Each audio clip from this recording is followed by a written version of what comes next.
Okay, അപ്പോൾ നമ്മൾ contact form 7 setup ചെയ്തു. ഇനി ഇതിൽ നമുക്ക് മെയിലിൽ ഒന്ന് ക്ലിക്ക് ചെയ്ത് കഴിയുമ്പോൾ ഇവിടെ നമുക്ക് കുറച്ച് എറർ കാണാൻ പറ്റുന്നുണ്ട്. അതായത് ഇവിടെ പറഞ്ഞിരിക്കുന്നത് ഇൻവാലിഡ് മെയിൽ ബോക്സ് എന്നാണ് പറഞ്ഞേക്കുന്നത്. റിപ്ലൈ ടു ഫീൽഡിൽ കൊടുത്തിരിക്കുന്ന മെയിലിൽ തെറ്റാണെന്നാണ് പറഞ്ഞേക്കുന്നത്. സോ നമുക്കിവിടെ ഒന്ന് എഡിറ്റ് ചെയ്യാം. അതായത് സൈറ്റ് അഡ്മിൻ ഇമെയിൽ എന്നുള്ളിടത്ത് നമുക്ക് ഒന്ന് എഡിറ്റ് ചെയ്തിട്ട് ഏതിലാണോ നമുക്ക് ആ ഒരു മെയിൽ വരേണ്ടത് അത് നമുക്കൊന്ന് സെലക്ട് ചെയ്ത് കൊടുക്കാം. സോ ഞാൻ ഇവിടുന്ന് ഇത് സെലക്ട് ചെയ്യുന്നു. അതിനുശേഷം ഞാനിത് കോപ്പി ചെയ്യുന്നു, അതിവിടെ പേസ്റ്റ് ചെയ്ത് കൊടുക്കുന്നു. ഞാനത് കൊടുത്തു. അതിനുശേഷം ഇവിടെ നമുക്ക് സൈറ്റിൻ്റെ ടൈറ്റിൽ കൊടുക്കാനാണ് പറഞ്ഞിരിക്കുന്നത്. ഞാനിവിടെ ആ ഒരു ടൈറ്റിൽ കൊടുക്കുന്നു.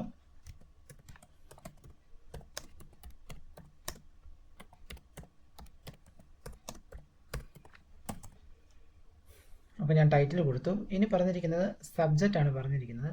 എന്ത് സബ്ജക്റ്റ് എങ്ങനെ കൊടുക്കേണ്ടത് എന്നാണ് ചോദിച്ചേക്കുന്നത്. സോ ഞാനത് ഇവിടുന്ന് എടുക്കുന്നു. അത് ഞാൻ ക്ലോസ് ചെയ്തിട്ട് ഞാൻ അവിടെ മെസ്സേജ് ഫ്രം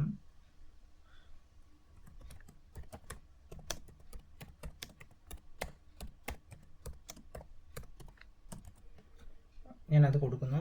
അതിനുശേഷം ഞാൻ വീണ്ടും താഴേക്ക് വരുന്നു. താഴേക്ക് വന്നതിന് ശേഷം ഞാനിവിടെ നെയിം മെയിൽ എന്ന് നമുക്ക് മെയിലിൻ്റെ ടോപ്പിൽ കാണാൻ പറ്റും.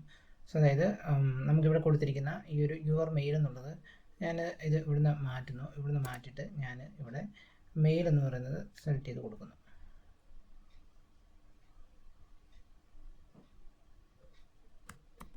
കോപ്പി ചെയ്യുന്നു, അത് ഞാനിവിടെ പേസ്റ്റ് ചെയ്ത് കൊടുക്കുന്നു. ഓക്കെ, ഇനി നമ്മുടെ നെക്സ്റ്റ് സ്റ്റെപ്പ് എന്ന് പറയുന്നത് ഇതിനകത്ത് മെസ്സേജ് ബോഡി നമ്മൾ കംപ്ലീറ്റ് ഡിലീറ്റ് ചെയ്ത് കളയുന്നുള്ളതാണ്. അത് നമ്മൾ കംപ്ലീറ്റ് കളയുന്നു. കംപ്ലീറ്റ് കളഞ്ഞതിന് ശേഷം നമ്മൾ മുകളിലേക്ക് സ്ക്രോൾ ചെയ്യുന്നു. നമ്മളുടെ നെയിമും മെയിലും ആണ് കൊടുത്തിരിക്കുന്നത്.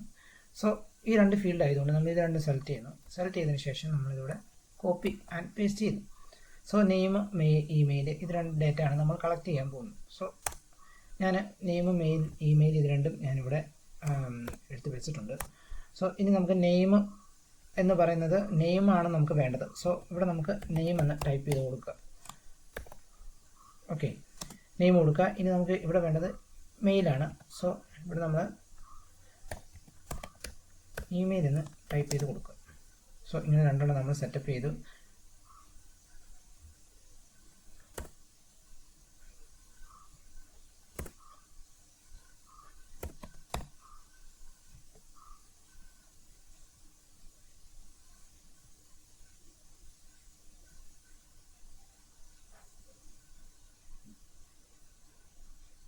ഓക്കെ, അപ്പോൾ നമ്മളത് രണ്ടും കൊടുത്തു. അതിനുശേഷം താഴേക്ക് നമ്മൾ സ്ക്രോൾ ചെയ്യുക. സ്ക്രോൾ ചെയ്തതിന് ശേഷം നമ്മളിവിടുന്ന് സേവ് ചെയ്ത് കൊടുക്കുക.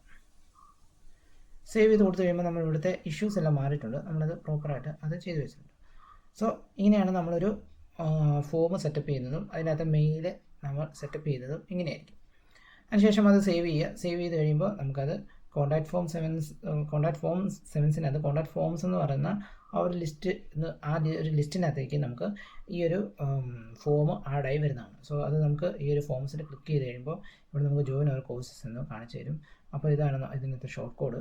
ഇത് നമ്മൾ എന്ത് ചെയ്യണം, ഇത് നമ്മൾ എഡിറ്റ് ചെയ്ത് കഴിഞ്ഞാൽ നമ്മളൊന്ന് സേവ് ചെയ്ത് കഴിഞ്ഞതിന് ശേഷം നമ്മളൊന്ന് റിഫ്രഷ് ചെയ്യുക. റിഫ്രഷ് ചെയ്ത് കഴിഞ്ഞ് നമ്മൾ സ്ക്രോൾ ചെയ്ത് നോക്കുമ്പോൾ ഇത് നമുക്കിവിടെ കാണാവുന്നതാണ്.